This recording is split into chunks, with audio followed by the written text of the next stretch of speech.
guys, welcome back to my channel, and if you're new here then welcome. My name is Maddie, and today I'll be sharing all the books that I read this winter, plus the top 5 books that I read this season.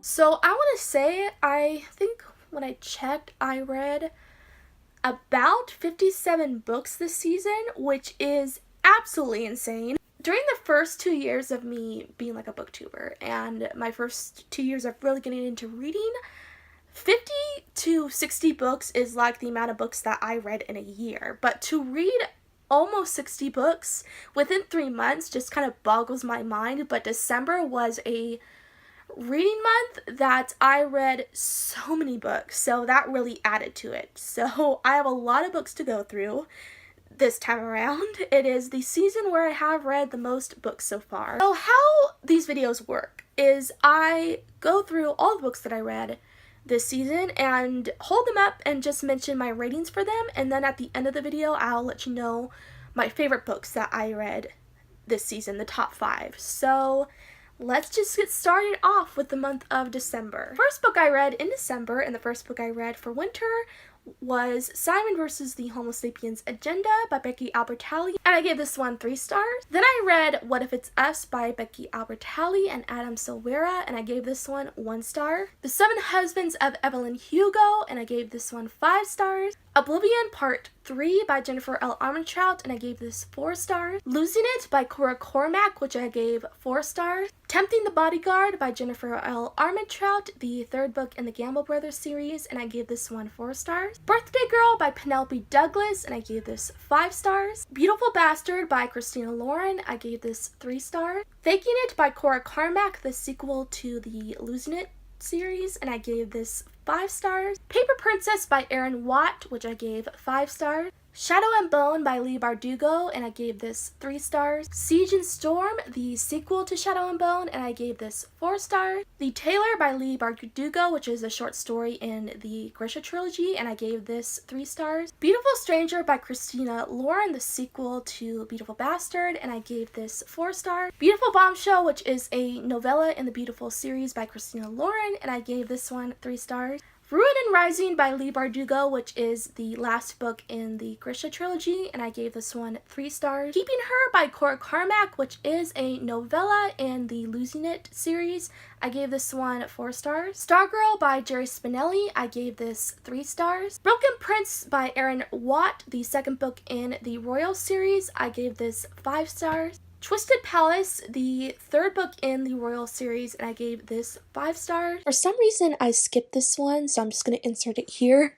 But I also read Tarnished Crown by Erin Watt, which is a novella to the Royal series, and I gave this 4 stars. Inking Him by Cora Cormack, which is a short story from the Losing It series, and I gave this one 4 stars. The Demon in the Wood by Leigh Bardugo, which is a novella in the Grisha series, and I gave this one 3 stars. The Sun and Her Flowers by Rupi Kaur, and I gave this 4 stars. And the last book that I read in December was Beautiful Player, which is the 3rd book in the Beautiful series by Christina Lauren, and I gave this one 5 stars. And now moving on to January, I read 16 books that month. So the first one that I read was The Kiss Quotient by Helen Huang, and I gave this one 5 stars. After by Anna Todd, and I gave this 1 star. Origin by Jennifer L. Armentrout, the 4th book in the Lux series, and I gave this one 5 stars. The Hunger Games by Suzanne Collins, and I gave this 4 stars. Opposition by Jennifer L. Armentrout, the 5th and final book in the Lux series, and I gave this 5 stars. The Wedding by Jennifer L. Armentrout, which is a short story in the Lux series,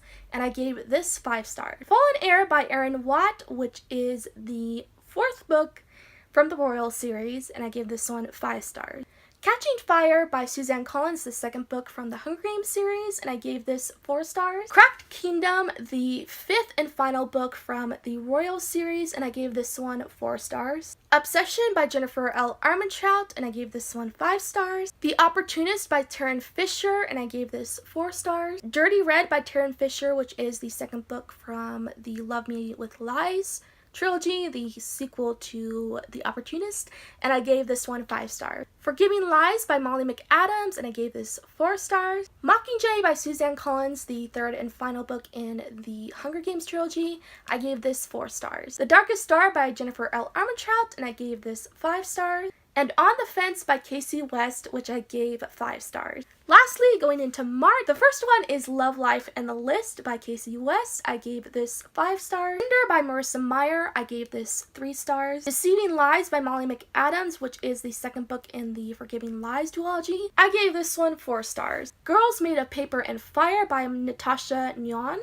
and I gave this one 4 stars. Dark Lover by J.R. Ward, I gave this one 5 stars. Maybe Someday by Colleen Hoover, I gave this 5 stars. Fame, Fate, and the First Kiss by Casey West, I gave this 4 stars. When It's Real by Erin Watt, I gave this 4 stars. Salt by Bear With Me, Nayar Wahid, I'm pretty sure I butchered that. I gave this 4 stars. Stepdaddy Savage by Charlie Rose, and I gave this one 4 stars. And lastly, Between the Covers, which is an anthology, and I gave this 3 stars. Oh my god, that was a lot of books. I felt like that's just like took up 5 minutes of the video. That was super long.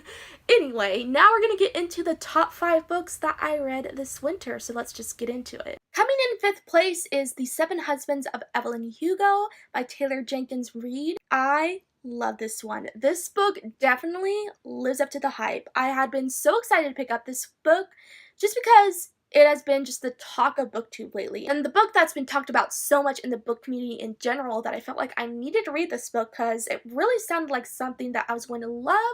So I decided to pick it up in December and loved it so much. This book really took me by surprise because it is an adult book and I am still new to the adult genre, and fortunately as of right now I have gotten into more adult books, but this was the first adult book that I had picked up in a really long time, so I didn't know how I was going to feel about it, but I just fell in love with it. The main character, Evelyn Hugo, is just a amazing character. I loved her so much. She is one of the best, well-rounded characters that I have ever read. Just the author did such a great job at making her feel like she was just such a real person. Evelyn Hugo is an actress, and in this book we follow her when she's a lot older, and she's recounting her experiences being a young actress to this journalist so that this journalist can write her biography. So in this book we find out how her life as an actress was, all of the mistakes she made, and let me tell you, she is a very flawed character, but that's what I love about her. It makes her so real.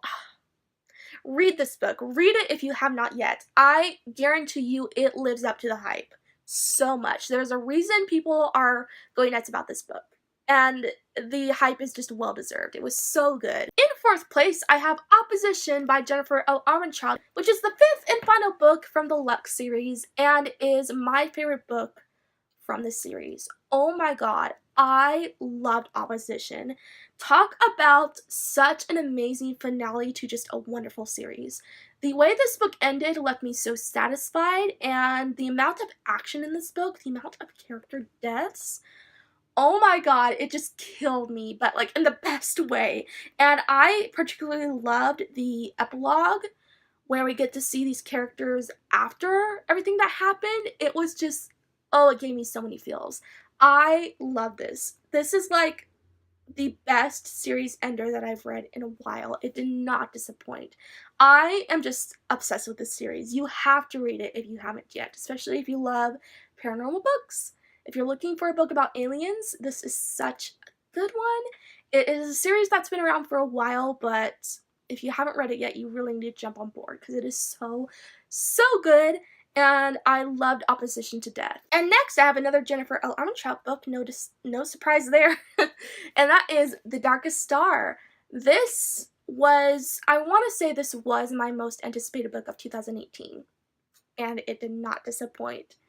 Oh my god, it was so, so good. This is a spin-off book to the Lux series that follows a character that was introduced in the original series. And our main character is a girl that gets involved with him, and it was just so good. There was so much action, beautiful romance, just so good. Even in her young adult books, Jennifer L. Trout's romances are still so steamy and just so good. I just eat them up, and I felt these two characters' connection so well.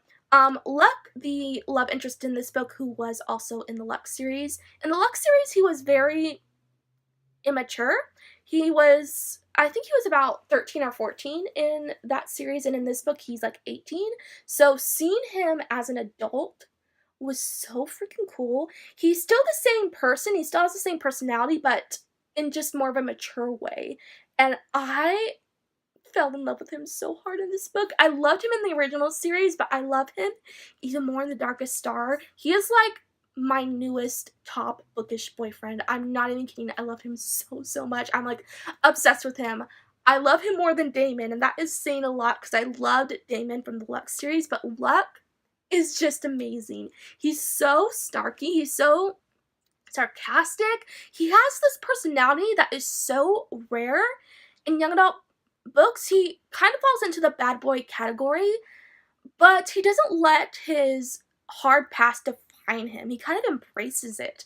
And that's not something I see a lot with bad boys in YA books. So that just really makes him stand out to me. Oh, I loved it. If you love the Lux series, you definitely have to read The Darkest Star. It lived up to my expectations so much. I cannot wait to read the rest of the books in this series. Coming in second place is Paper Princess by Erin Watt. This is the first book from the Royal series. I did not know going into this whether I was going to like it or love it, because this is a pretty polarizing series. There's people who either really like it or really hate it. So I was kind of nervous going into it. Thankfully though, I ended up just adoring it. This series is full of drama.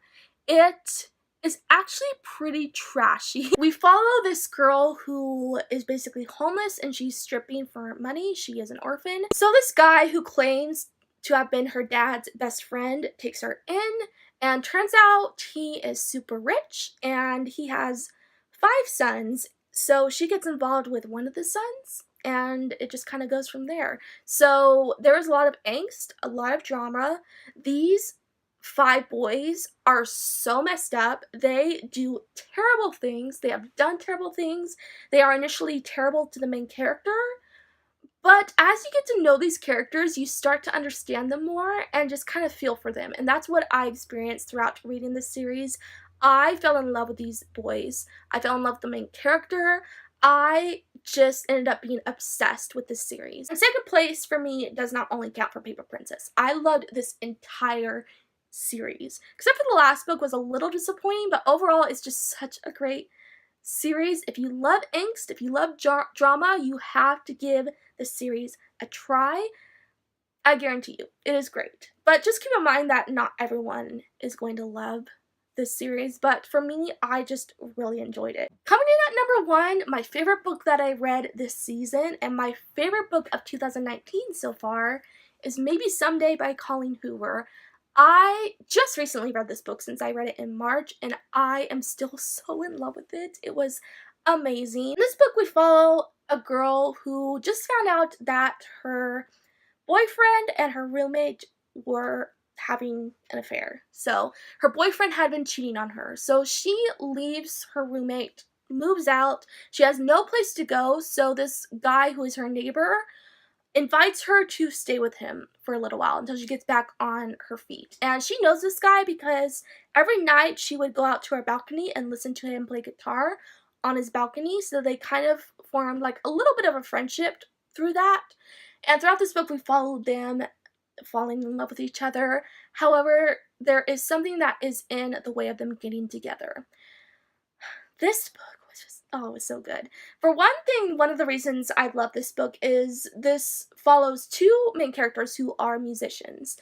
And Ridge, the love interest, is a guitarist, and Sydney is a music major and she writes songs. So throughout this book, they work together to create music. She writes songs for Ridge. And during these scenes when they're writing music together, they just start to form such a beautiful connection that you can so clearly see. This book just had such a great great romance. I felt for these characters so hard. You just have to read it if you haven't yet, especially if you love Colleen Hoover. I love Colleen Hoover, even though some of her books can be kind of problematic, but I still love them either way. I just fly through her books. They are so addicting. And so far, Maybe Someday is my favorite book by her. So those were the top 5 books that I read this winter. Let me know if you've read any of these books. Let me know your thoughts on them so we can like fangirl or fanboy about them together. I hope you guys enjoyed the video, and if you did, be sure to like, comment, and subscribe down below for more bookish related videos. Also be sure to follow me on Twitter because I post a lot on there, and I upload 2 to 3 times a week. So I'll see you guys really soon. Bye!